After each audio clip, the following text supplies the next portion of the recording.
Good morning everyone. मैं advocate Manorama Gorakhpur civil court से आज आईपीसी बीएनएस पे बात करेंगे। 1860 आईपीसी में चोरी मतलब यही टॉपिक है मेरी, चोरी।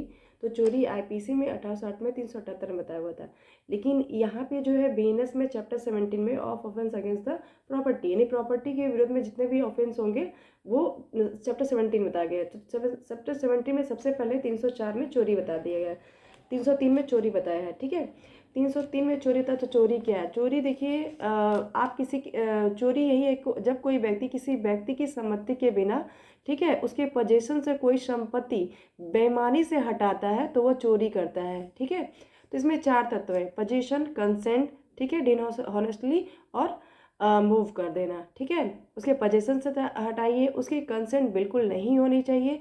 दूसरा क्या है? कंसेंट के बारे में इसमें बात की, एक्सप्लेनेशन में आगे बताएंगे।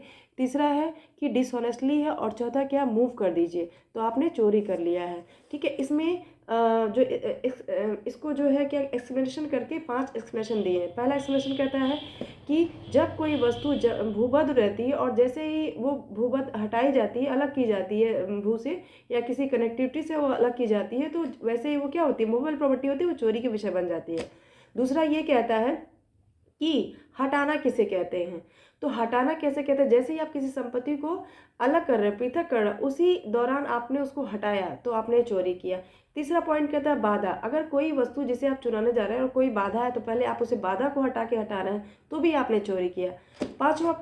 चौथा पॉइंट है कि जीव जंतु। अगर किसी जीव जंतु को आपने हटाया चोरी के आशय से तो भी आपने, जीव जंतु की भी चोरी होती है।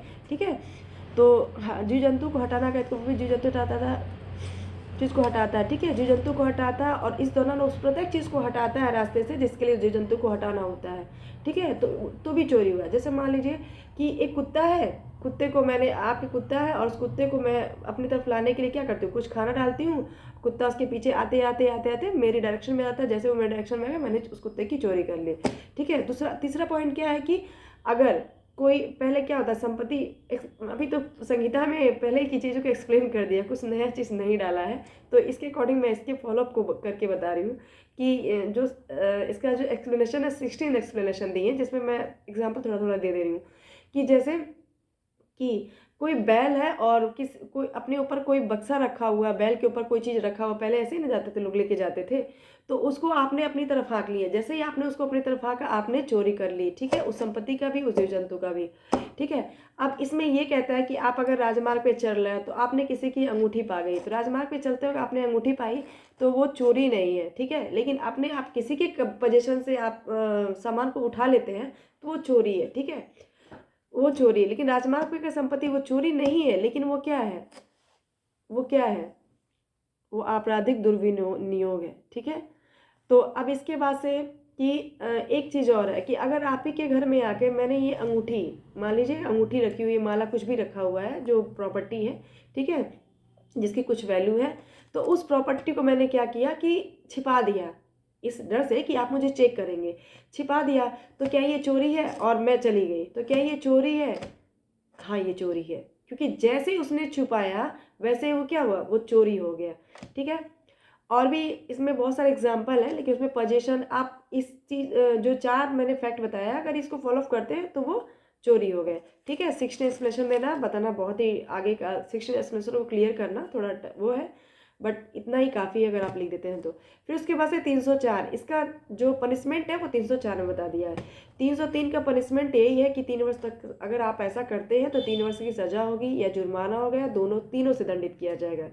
इसका एक पैराग्राफ कहता है कि अगर आप पुनः इसी धारा में कन्विक्टेड किए जाते हैं दोबारा इसी चोरी के लिए, तो कठिन कारावास होगा, जिसकी अवधि हो सकेगी कम से कम 1 वर्ष तक की हो सके, अधिक से अधिक कम से कम 1 वर्ष से, किंतु 5 वर्ष तक की हो सकेगी। ठीक है, 5 वर्ष तक की तो दंडित किया जाएगा।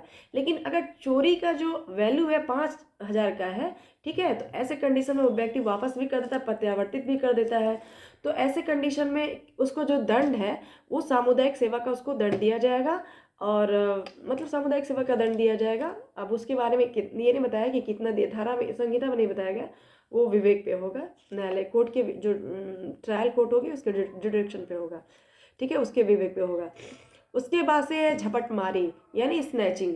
ठीक है। स्नैचिंग क्या होती है? स्नैचिंग भी बहुत इंटरेस्टिंग और भी नया है। यानी आप किसी के वजह से उसकी संपत्ति को, ठीक है, अचानक से शीघ्रता से छीन लेते हैं। ठीक है। यहाँ पे जो प्रॉपर्टी है मूवेबल प्रॉपर्टी ही होगी। अगर आपसे कोई पूछ दे संपत्ति कैसी होनी चाहिए, क्या इमूवेबल मूवेबल, तो यहाँ पे प्रॉपर्टी मूवेबल ही है और बलपूर्वक छीन लेते हैं, हमला करके छीन लेते हैं इस आशा के कि आप छीन लेंगे। ठीक है। तो अगर आपने ऐसा किया है तो आपने क्या किया है? चोरी की है, स्नैचिंग की है। ठीक है। झपटमारी इसको बोलेंगे, झपटमारी की डेफिनेशन में आ जाएगा। झपटमारी में भी 3 वर्ष तक की सजा है, लेकिन 3 वर्ष की सजा और जुर्माना हो सकेगा। वहाँ पे 3 वर्ष या 3 वर्ष के साथ 3 वर्ष या जुर्माना या दंड ऐसे करके है, लेकिन यहाँ पे 3 वर्ष के साथ जुर्माना भी हो सकेगा, इसके साथ साथ हो सकेगा। ठीक है। तो धन्यवाद। ये चोरी और झपटमारी को खूब अच्छे से पढ़ लीजिएगा, एपीयू का एग्जाम आने वाला है। ठीक है। Best of luck. Thank you.